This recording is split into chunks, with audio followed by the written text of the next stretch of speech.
It's the year 338 BC.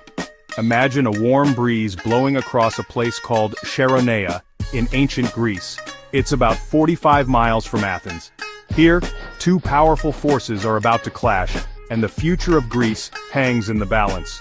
On one side is Philip II, the king of Macedon. He's a smart and ambitious leader who wants to rule all of Greece. On the other side is a group of Greek city-states, with Athens and Thebes leading the charge. They're determined to stop Philip's plans. This battle wasn't just about armies fighting, it was about different ways of life. It was about whether Greece would stay a land of independent city-states, or be ruled by someone from outside. Philip II of Macedon was a strong and skillful ruler. Born in 382 BC, he was the youngest son of King Amyntas III. His early years were marked by political instability and threats from neighboring states. Despite these challenges, Philip's time as a hostage in Thebes exposed him to advanced military tactics and political strategies, which he later used to his advantage. He was great in battle and even better at planning them. Philip's military genius was evident in his innovative use of the phalanx formation, a tight infantry formation that became the backbone of his army. His ability to adapt and learn from his enemies made him a formidable opponent on the battlefield. He took Macedon, which used to be a weak and unimportant place, and turned it into a powerful military force. Under his leadership, the once fragmented and vulnerable kingdom became a dominant power in the region. Philip's reforms in the military, economy and administration laid the foundation for Macedon's rise. Philip spent years training his army and making sure they had the best weapons. He introduced new tactics and equipment such as the sarissa, a long spear that gave his soldiers a significant advantage in combat. His relentless focus on discipline and training ensured that his troops were always battle-ready. He had a big dream. He wanted all of Greece to be united under his rule. Philip's vision extended beyond mere conquest. He sought to create a unified Greek state that could stand strong against external threats. His diplomatic skills were as sharp as his military ones, and he used marriages, alliances, and treaties to bring various Greek city-states under his influence. He believed that if Greece was united, it could defeat the Persian Empire, which had always been a threat. The Persian Empire, with its vast resources and powerful army, had long been a looming danger to the Greek world. Philip's ambition was to lead a united Greek force to challenge and ultimately overthrow Persian dominance. Philip was sure that he was the only one who could lead the Greeks to victory. His confidence was not unfounded. His track record of victories and his ability to inspire loyalty among his men made him a natural leader. He believed that his vision and leadership were crucial for the success of his grand plan, but not everyone agreed with him. Many Greek city-states were fiercely independent and wary of Macedonian dominance. They valued their autonomy and were suspicious of Philip's intentions, fearing that his unification efforts were merely a guise for Macedonian control. The Greek city-states, who valued their freedom and independence, were suspicious of Philip's intentions. Despite his efforts to present himself as a liberator and unifier, many saw him as a potential tyrant. The tension between Philip's ambitions and the desire for independence among the city-states set the stage for a complex and turbulent period in Greek history. Athens, the most powerful city-state, was the loudest voice against Philip's plans. This city, known for its rich history and cultural heritage, stood as a beacon of democracy and intellectual achievement. The Athenians were proud of their legacy, and were determined to protect it at all costs. The Athenians had a glorious past. Their city was adorned with magnificent structures like the Parthenon, which symbolized their architectural prowess and artistic excellence. These monuments were not just buildings, they were a testament to the Athenian spirit and their contributions to civilization. They had defeated the Persians in famous battles like Marathon and Salamis. These victories were celebrated as defining moments in Greek history, showcasing the bravery and strategic brilliance of the Athenian warriors. The tales of these battles were passed down through generations, inspiring a sense of pride and unity among the people. They had invented democracy and philosophy. The Agora, the heart of Athenian public life, was a place where ideas flourished and debates shaped the future. Philosophers like Socrates, Plato, and Aristotle walked these grounds, laying the foundations of Western thought and democratic principles. But by this time, Athens was not as strong as it used to be.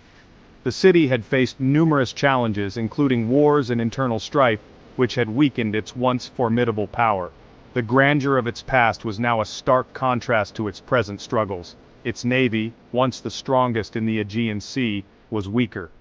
The fleet that had once dominated the waters and secured Athenian trade routes was now a shadow of its former self.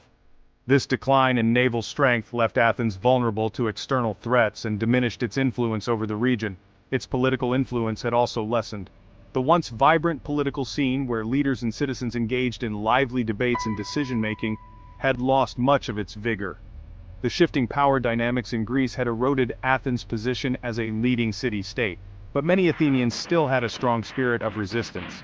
Despite the challenges, the people of Athens were not ready to surrender their freedom and heritage.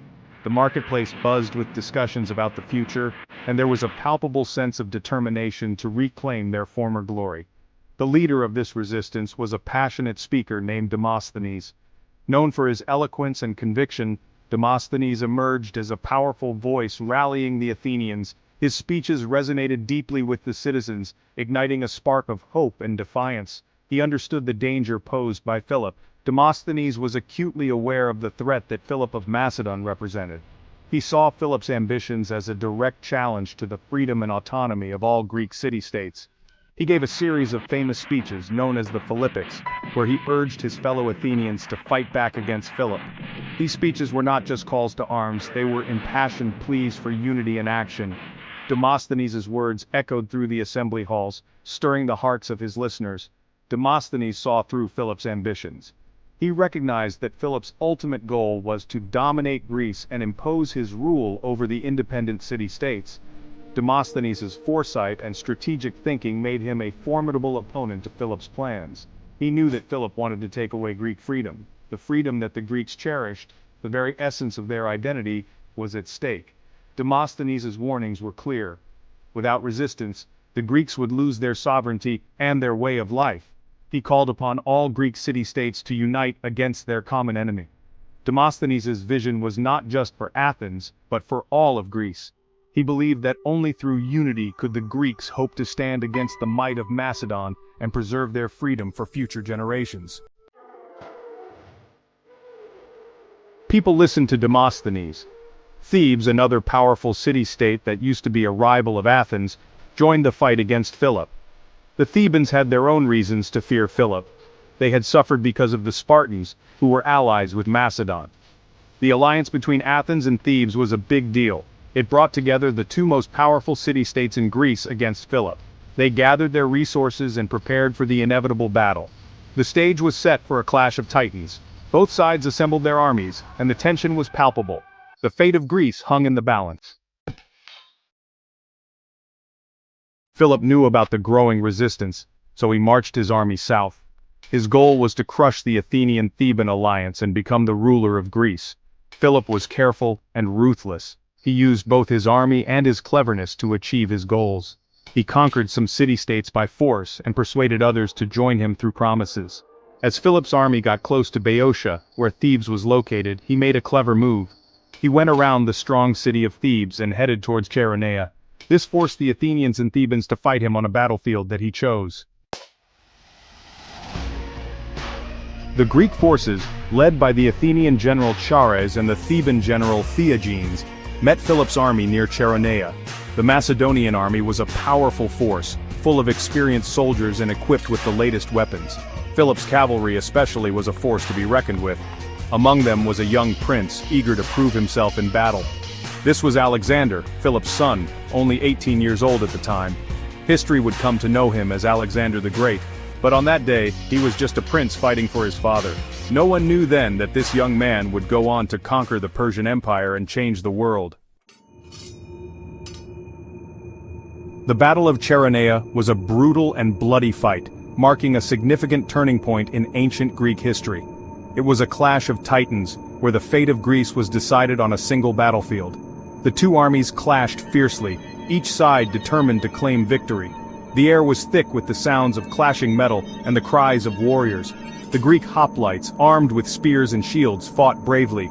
Their phalanx formation was a testament to their discipline and training, a wall of shields and spears moving as one. But they were no match for the disciplined Macedonian phalanx. The Macedonians, with their innovative tactics and superior training, began to push the Greeks back. The Macedonian phalanx was a terrifying formation of soldiers armed with long spears called sarissas. These spears, reaching lengths of up to 18 feet, created an impenetrable wall of sharp points. These spears were much longer than the spears of the Greek hoplites, giving the Macedonians a big advantage. The Greek soldiers found it nearly impossible to get close enough to strike. The battle raged for hours, with both sides showing incredible courage. Exhaustion set in, but neither side was willing to give up. The ground was littered with the fallen, a testament to the ferocity of the fight. The course of the battle changed when Alexander, leading the companion cavalry, a group of elite horsemen, launched a devastating attack against the Theban sacred band. His strategic brilliance and the sheer force of the cavalry charge broke through the enemy lines. The sacred band was an elite unit of Theban soldiers, known for their bravery. They had never been defeated in battle, and their presence was meant to inspire and lead the Theban forces. But on this day, they were completely wiped out. The battlefield was strewn with the bodies of these once proud warriors, marking the end of an era for Thebes. The victory at Chaeronea solidified Macedonian dominance and changed the course of Greek history forever. The Battle of Chaeronea was a turning point in Greek history. By defeating the Athenian-Theban alliance, Philip II had achieved his goal of becoming the undisputed ruler of Greece. The Greek city-states, once proud and independent, were now under Macedonian control. Philip's victory had long-lasting consequences. It began a period of Macedonian rule that would last for centuries. The battle also had a huge impact on Western civilization. It paved the way for the conquests of Alexander the Great, who would spread Greek culture and ideas across the ancient world. He created an empire that stretched from Greece to India. The Battle of Chaeronea reminds us that history repeats itself. It shows us how empires rise and fall. It highlights the importance of leadership, strategy, and the unpredictable nature of war. The echoes of that ancient battle can still be felt today. It reminds us that freedom is precious and fragile. We must always defend it against those who would take it away. The legacy of Chaeronea is complex. It is a story of ambition, courage, betrayal, and ultimately the victory of one vision over another.